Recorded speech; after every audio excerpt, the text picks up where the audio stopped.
Jesus. All right, hello. My name is Yetta, and you guys know that already. My name is Kyla. I am her sister. My name is Dakota, and I'm her brother-in-law. All right, so yeah, I'm doing this for the podcast project. I have a few questions I have for Kyla and Dakota. Hopefully it won't take too long.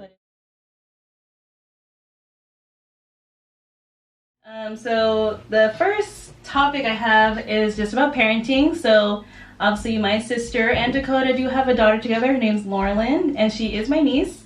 I just have a few questions just about how their journey went with parenting. So how is it being like first-time parents? Like, how's it been for you guys? Well, I mean, it's been beautiful. It's been a great journey so far. Every day is a new learning experience. And I know that during the pandemic, it's definitely allowed for more time for us to be together with Lynn. And yeah, I think any other time we wouldn't have had that experience. So upsides and downsides to the pandemic. I think the upside would be spending time with Lynn. But yeah, it's been great so far. A lot of learning though, a lot of diaper changing. I love it. I love being a mama. There's definitely downsides. It's she's so clingy. We're with her 24/7 because we don't leave the house much other than work. But like when we were still on lockdown, she was with us every day.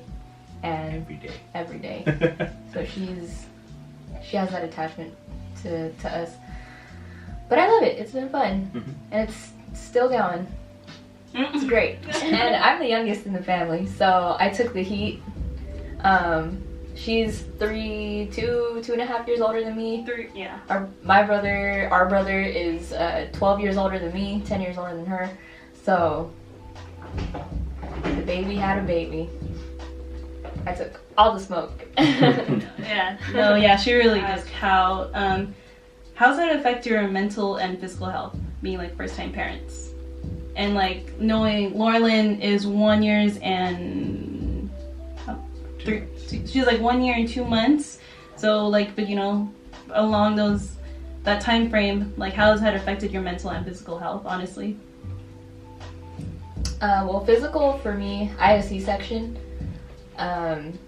And she came 9 days earlier than she was supposed to. She could have came earlier, but I had a C-section, took a toll on me, and my area down there, because to this day it's still numb, it still hurts, it still itches, the scar, and for physical, postpartum is real, still going through it. Yeah, it's been crazy because I went to nursing school, and Where'd you go to school? I went to school at Gurnick, which is literally it's a couple blocks away from SJVC. Yeah, but I went to Gurnick, and during that time, I was pregnant the entire time. All 4 mods. We have 4 mods. You have 4 mods? I think so. So all 4 mods, I was pregnant, had a baby, I still finished. I didn't take any breaks. I remember being at the hospital, on the hospital bed, and I had just finished surgery, and maybe 6 hours later, probably less than that, I grabbed my laptop and I logged into class, and then all my classmates in the group chat, they were like, "Oh my god, are you in the hospital? Did you just have your baby?" And then even the nurses, they were looking at my screen "Are you in class?" Yeah. Yeah. Those makeup assignments are not it. So yeah, I was in class. Your journey as a father. Well, how has your mental and physical health affected you as a dad for her whole life living? So for a whole year and 2 months, every day I probably wake up and I'm like, whoa, I'm a dad. But I mean, I feel like I adjusted to it pretty well and pretty easily. It was something that came out naturally, and instantly me and Lynn had like a bond like right away. She's a straight up daddy's girl. Yeah, I make music and she'll sit there and hit my keyboard while I'm making music. You guys could tell by the background. Yeah, a bunch of records and everything. Oh my gosh, I remember. Okay, so when we were in the hospital, or like in our room at the hospital, you know, I was like still super drugged up because I had just had surgery. And she was crying and like nonstop, and I looked over and he's all like, why do you have to do that? There's no reason to be crying like this. Okay, yeah, that first night I hadn't gotten that much sleep either. I was stressed, you know, watching Kyla go through the surgery, because I saw the surgery, and then just taking care of Lynn. He walked in on me like open. Yeah, no, it was like her stomach was just like, and it was just like hamburger meat falling out. It looked crazy. Yeah. It's okay. But yeah, no, yeah, she was just crying and crying, and I was like, I don't know what to do. Like, this is my first day. This is the first day on the job. I've only been doing this for an hour. So it's like, yes, I was kind of like, why are you crying? What is wrong? But yeah, I mean, yeah, physically, I ate whatever she ate, like, and I gained like a lot of weight from that one, which is pretty interesting. That pregnancy weight, that mommy weight. Yeah. So we had the same symptoms when I was pregnant. I was pregnant. You both were pregnant. So whenever I had heartburn, he had heartburn. Whenever I had acid reflux, he had acid reflux. Bad. Whenever I had cravings, he had the same cravings. Yeah. Oh. Yeah, so I mean, yeah, so I gained the weight, had the same symptoms. I think it really started like hitting me that I was a dad. I think when we brought her home, that was when it was like really real. Because once you left the hospital, it was like, all right, this is our show. This is like, we're on our own, literally. So, you know, I mean, we could always go back to the hospital and ask for help. I mean, whatever we need. But yeah, it was an interesting thought, thinking like, oh, I'm responsible for this life. Forever. Yeah, you know, so, but nothing but joy. Until recently, or it was like been like a year now, that both of you actually are vegetarian. Like, so right after Lynn, was it after Lynn? Yeah, like after Lynn, you guys decided to change your diet into being vegetarian. So how was that for you guys, and why did you decide to, you know, change your diet? So yeah, I hit my full year on October 20th, so that was, what, 5 days ago now? Yeah, 5 days ago. I really did it because I think it was like my dad is a vegetarian, and we still do like the same thing. So we still ride bikes together, we still skate together. We're just really active, and it just kind of motivated me, like, man, I wanna do that with Lynn at his age. I mean, he's not old, he's 40, so it's not like he's old, but it was just something that kind of pushed me to try it. And I was gonna try to start reintroducing meat into my diet, but I tried, and it's kind of not working out, so I think I'm just gonna stick with the plant-based diet. It's actually helped me a lot, physically, mentally, and everything, so. Yeah, how's your experience been? Yeah. Before that, this is Lorelyn. So this is Kyla and Dakota's baby, and she is my niece. Yeah, they're offspring. My vegetarian journey, let's see, I liked it. It was definitely really different because, you know, Filipinos, all their dishes are meat. Everything's meat. Every day is meat and rice. But when I decided to go, you know, plant-based, I liked it. The energy was a lot cleaner than, you know, running on meat. But it got to a point where it was like completely opposite. I started feeling weak Like I feel like I need like some type of meat in my diet. Protein. Yeah, protein. Any protein. Yeah, I mean you can get protein from like some vegetables and you know plants and all that. Mm-hmm. But I think I needed the meat or the protein from meat. I don't know if I'm anemic, but it was not working out for me. But when I finally did start eating meat again, like I definitely felt a difference. I don't eat it every day. I still like the plant-based diet. I still do it, but I'll include meat every now and then. But yeah, vegetarian's cool, but It's just not for you.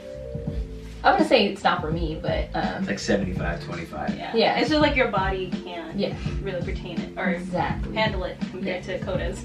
Yeah. Kyla brought up what she did and what she's doing. Coda, can you tell us what you're doing with life? So right now, I'm working again. Been working since July, but prior to that, when I first got laid off in the pandemic, I went back to school for teaching.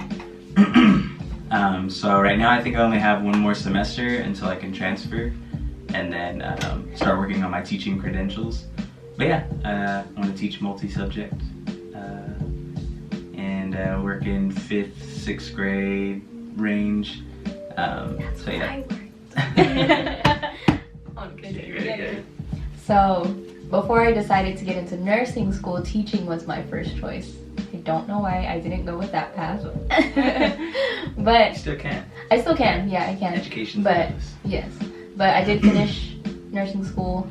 I am going to take my I'm gonna take my board soon. But if it doesn't work out for me, then teaching I go. Because I worked at an elementary school as an after-school program mentor. I think this was 2 years ago. I loved it. It was before Lynn. Yeah, For sure. I loved it. And when I do start nursing, like I do want to get into pediatrics. I know a lot of people aren't into that. Yeah. But I want to do pediatrics. I want to work, with the kids. Something I'm comfortable with. Yeah. So you would actually be surprised. A lot of my classmates are really into pediatrics. I think, yeah, because like the first day of our second mod, we were doing introductions. So I remember Miss Melody asking us like, what's your name and all that stuff. And then like a fun fact, not really a fun fact, but she just asked like, why are you going to the medical field as an MA? Because obviously all my classmates are going to school for MA. Mm-hmm. And a lot of people were really into pediatrics, and I was surprised. Me, myself included, I said pediatrics. I'm still on the verge of it because when I first introduced myself, I honestly panicked because I was like in the spot. And I was like, I don't know what to do with MA. Like I was just hoping like I'll just hop into any clinical or hospital and see where it takes me from there. But when when Miss Melody did the activity, I kind of was just like, I just want to do front desk and pediatrics. So I just panicked. So I don't know. I was like, do I really want to do this? But who knows? It will change. Yeah. It will change. So yeah. I know, because a lot of my classmates, a lot of them like were not into the pediatrics. They were like, no, I don't want to work with kids. Like it's too much. It's too scary. Yeah. Because they're saying like, when you work in pediatrics, you're not working with the kids. You're working with the parents. So you're dealing with the parents more than you are with the kid. I guess that'd like go hand in hand with teaching too, because like the parents have a lot of say in the teaching realm. That's all I gotta say about that. Mm-hmm. All right, Boris. But yeah, they were like, no, I'm gonna work in the prisons. I'll work at the SNFs. I'll work at the hospital, whatever. But yeah, a lot of them were not into pediatrics or neonatal care, none of that. I'm surprised. I honestly really thought a lot of people would want to be pediatrics, but now that you say that, it does make sense that you would be working more with the parents rather than, taking care of the child. Yeah. So I could see why. Yeah. I remember we were talking about this one time where, you could still work at a school. I think, you could still work at a school to be a school nurse. Yeah, that's what we were talking about. You wanted to, like, that's what I wanted to do, yeah. Yeah, that sounds cool. I mean, you have your medical certificate or whatever, and you could still be at a school helping kids. That's a thing. If maybe some of my, like, classmates want to I don't know if my classmates want to do that, but that's an idea. If you guys do want to do that. medical assisting at schools? I don't know, but I know some of my classmates. They're going to school for their degree, so it's going to be about 2 years. And I know some of my classmates who are going to MA now. They want to like finish this course and they want to move up to what's after the MA? It's like LVN, right? CNA. CNA, yeah. So, but from Kyla, she actually went to school at Gurnick to be an LVN. So, yeah. But back to pediatrics. How's your guys' experience with Lynn at her pediatric doctor? Like, I know you guys had to. I know you guys had some experiences. Like, you guys had to change her doctor because of not really a situation, but I'll have you guys. She's like, oh. Yeah, I'll have Dakota tell the story. So yeah, we I think it was like a couple days after Lynn was born, we had to go to. I think it was a week. Yeah, it was a week. Yeah, it was a week. We had to go to her first doctor, and the hospital had recommended this particular doctor, and we took the recommendation. We're like, okay, let's check her out. We got there. Yeah, the building, the inside, like the outside looked decent, but the inside it was a little. For half of you in the class that don't know, I feel like most of you do know. I'm actually from Stockton. Well, we're all from Stockton. So yeah, I just wanted to bring that up so you guys have an idea of what we're talking about. If some of you know what Stockton looked like, or if you've ever been to Stockton, or if you live in Stockton. Yeah, it was in Stockton. But yeah, like we got in there and it started off decent, but she just kept calling Lynn. Who's she? The doctor. The doctor. The doctor kept calling Lynn a boy, and we repeatedly kept saying, "Oh, she's a girl," and it felt like it was a new experience every single time we went back from that one experience. We had to reintroduce ourselves. Yeah. We had to let her know what was going on, and yeah. Went there like 3 times. She only had 3 visits there because we hated it so much. I think it was 2. Probably 2. Because I didn't want to go back the 3rd time. No, he hated it. He was just like, no, you have to find a new doctor like now. Like more in depth, like why didn't you? Besides the fact that the doctor was mixing up her pronouns, and the fact that you kept repeating yourself, was there other things that irritated you? Like, was it how they treated you guys? Like their attitude towards you? Yeah, the staff. Yeah. So, for me, it was just like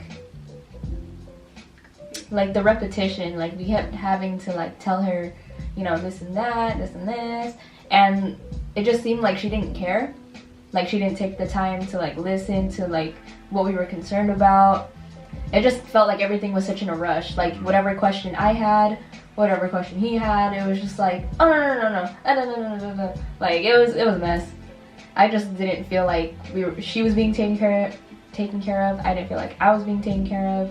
It was not it. Literally 10 seconds in there. Oh yeah, what's your baby's name again? Oh yeah, boy, right? No, it's a girl.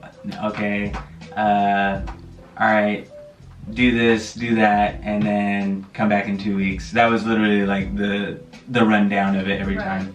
And for new parents out there, take the time to find a good physician, please. Mm-hmm. Because we were hating it.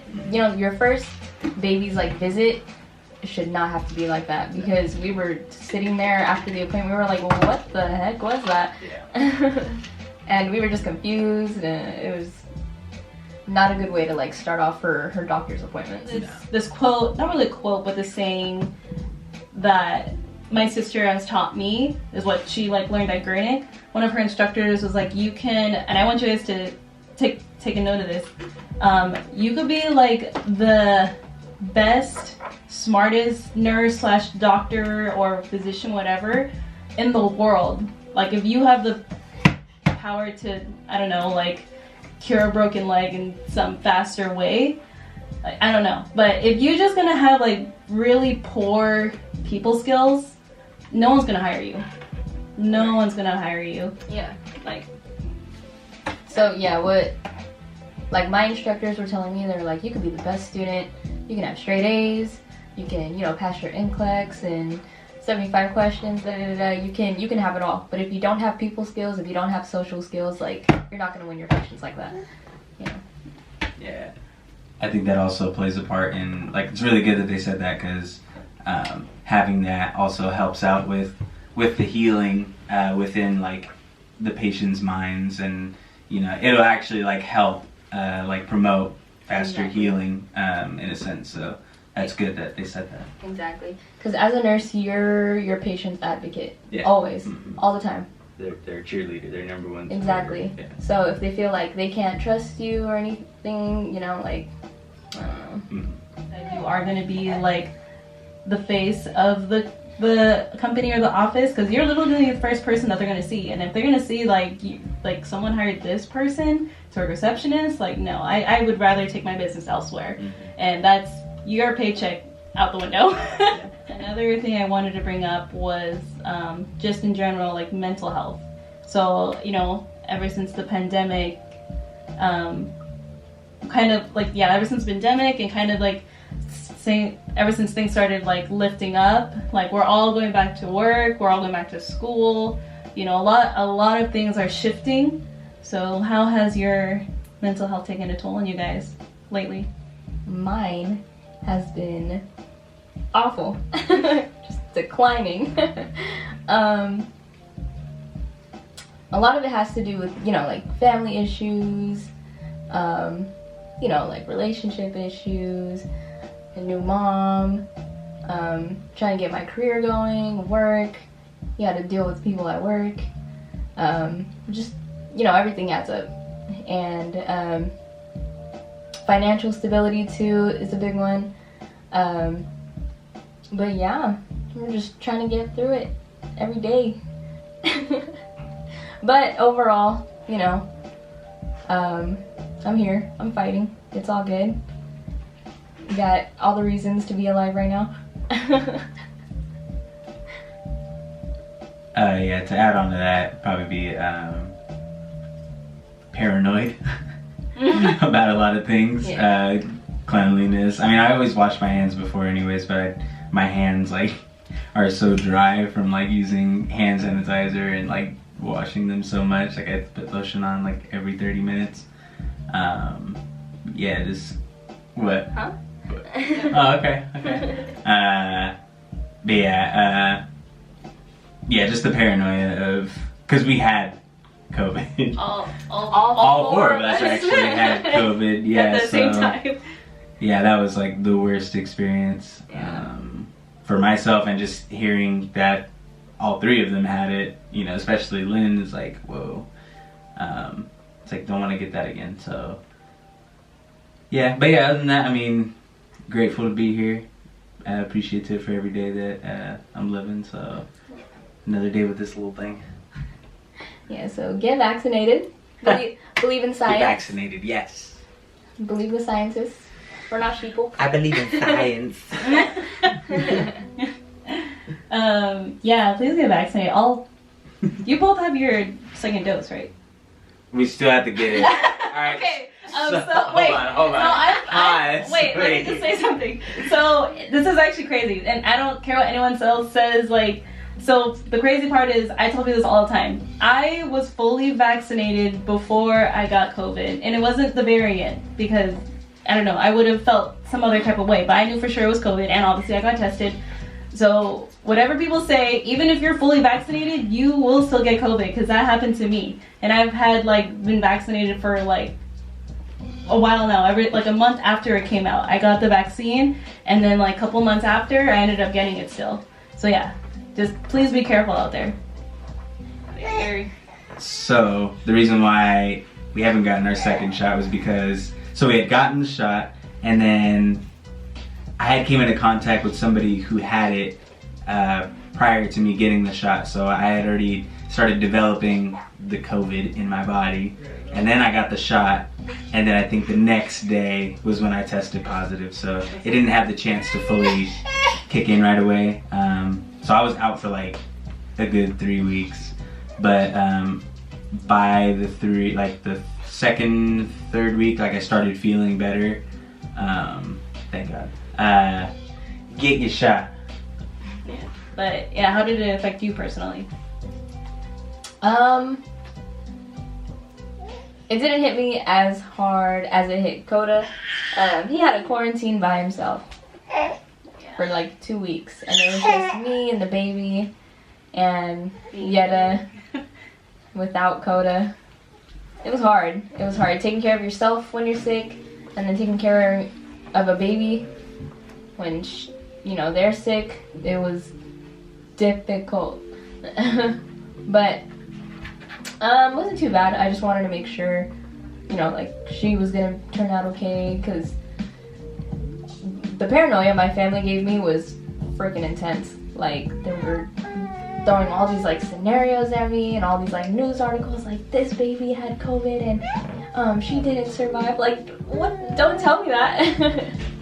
Yeah. So it was scary. I just wanted to make sure like she was good before anything. Luckily, with my boyfriend who isn't here, there was the magic of Google, and he he always like Googles like positive things when it like to these like to situations. Remember like how he Googles anything. Like, we'll have one question. It could just be anything like, oh, who invented this, or like, oh, who started in this movie? He'd pull out his phone and he's on it.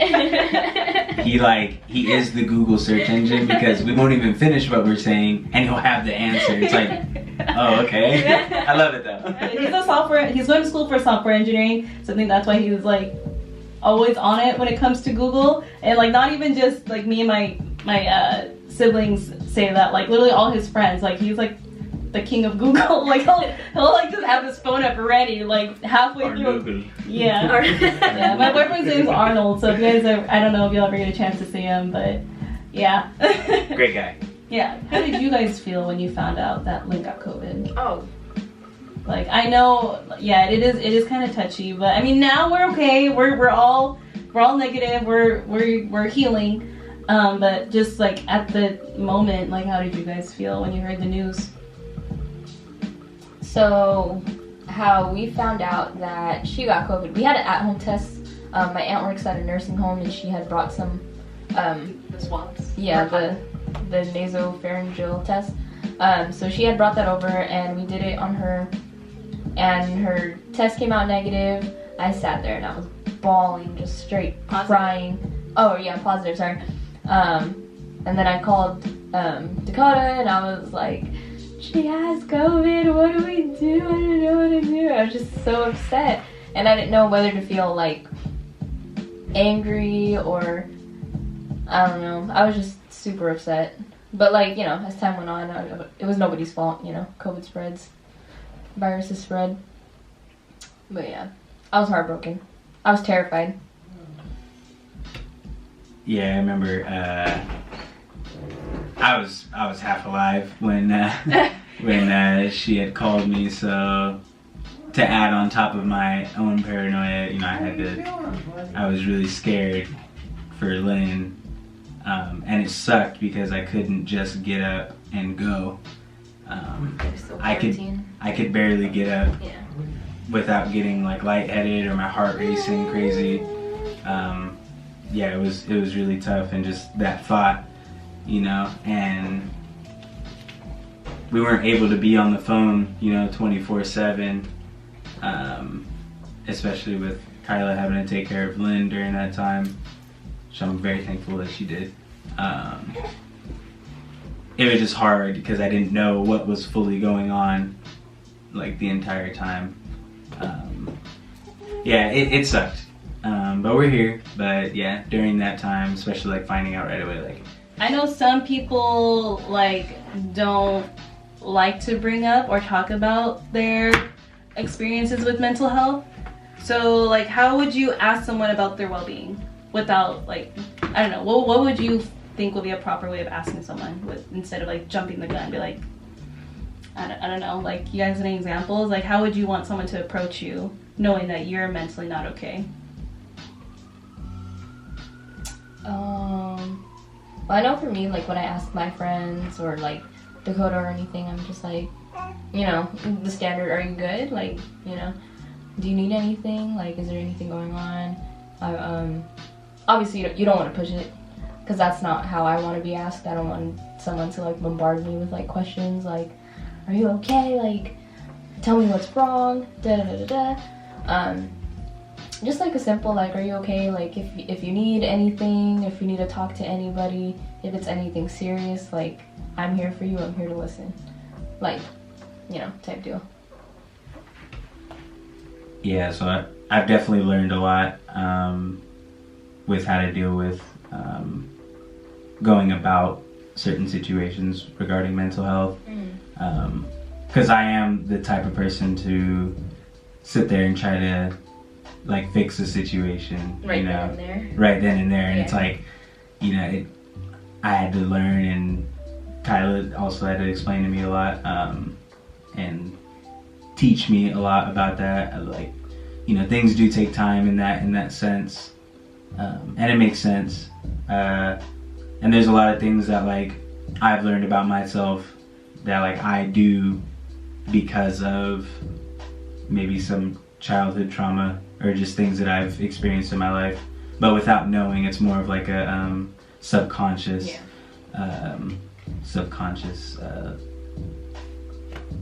reaction to certain things. But yeah, I mean the standard, like how Kyla said, like, are you good? Yeah, do you need anything?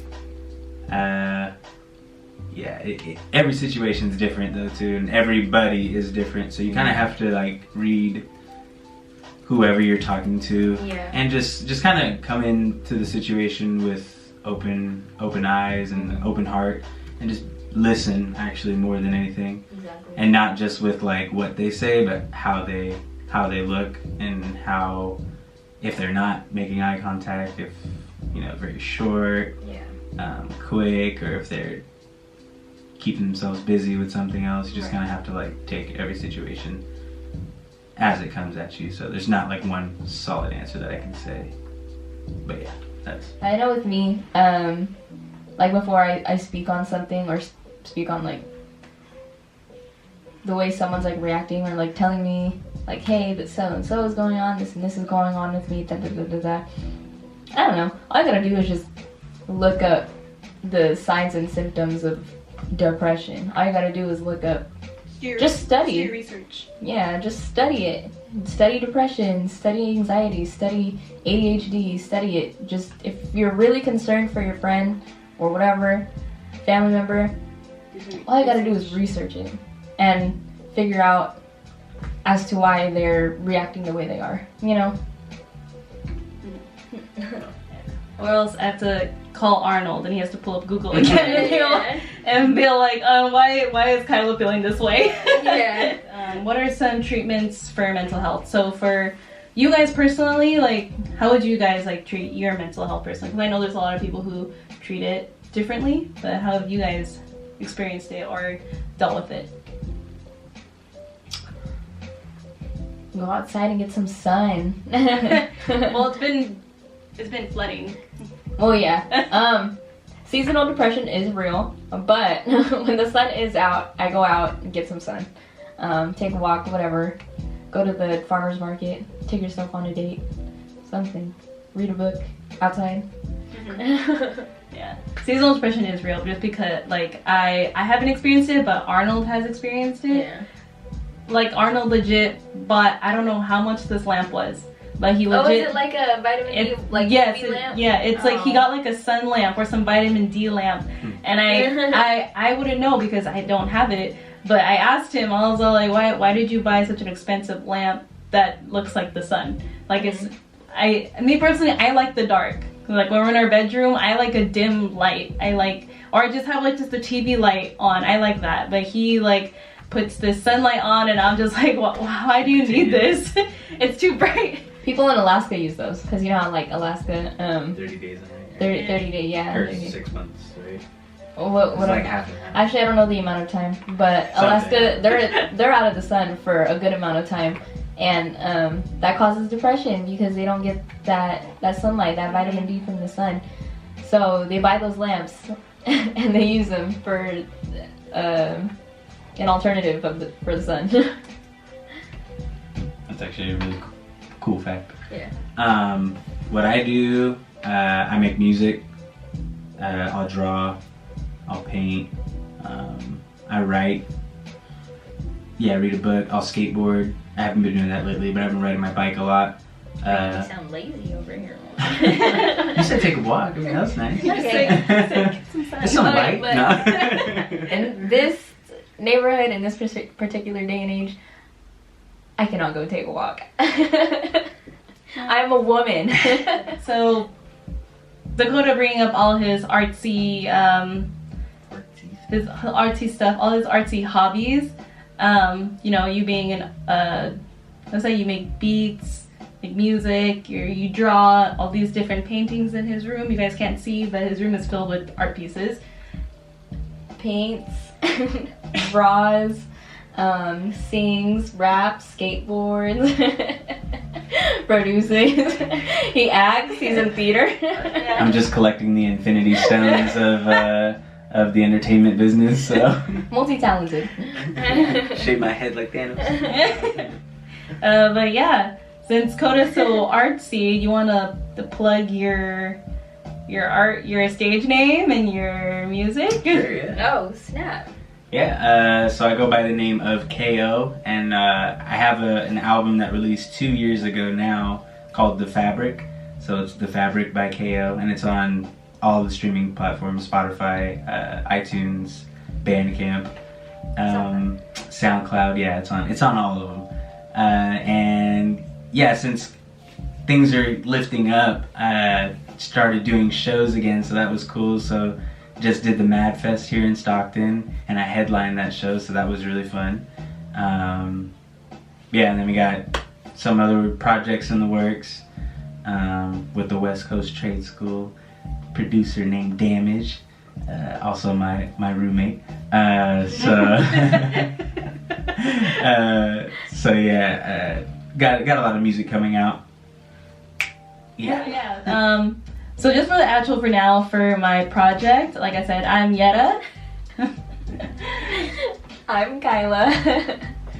And I'm Dakota. And we are. Alright, well, thanks guys for watching. No! Oh! There goes my camera. Alright, well, thanks for watching, guys.